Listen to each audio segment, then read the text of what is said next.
বসগিন্নি পানপাতা গালে ঠেকিয়ে অজান্তেই বলে উঠল, পরের বার একটু তাড়াতাড়ি আসিস মা। বাঙালি অক্সিজেন বাদে যে জিনিসটা ছাড়া একদম বাঁচতে পারে না তা হলো আবেগ। ক্যালেন্ডারের বিশেষ কিছু দিন মার্ক করে রাখলেও দুর্গা পুজো মানে বাঙালির ঘরের মেয়ের ঘরে ফেরা।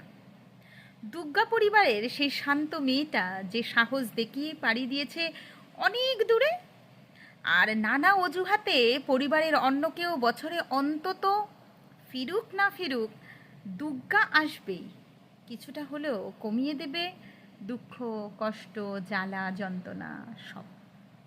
ছোটরা আনন্দ করবে, বড়রা ভরসা। কারো দুটো বেশি বিক্রি হবে, কারোর ঘরে দুমুঠো বেশি চড়বে হাঁড়িতে।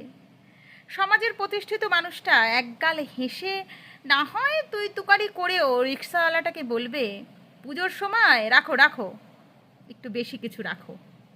নিষিদ্ধ পল্লীতে প্রদীপ জ্বলবে, বাড়ির বয়োজ্যেষ্ঠ ডায়াবেটিস ভুলে তুলে নেবে পছন্দের মিষ্টিটা। রোজকারের একঘেয়ে জীবন পেছনে ফেলে একটু হাঁপ ছেড়ে বাঁচতে শিখবে মেয়েটা ওই কদিন। আর একদম শেষে চোখের জলে উঠোন পেরোবে মন খারাপে।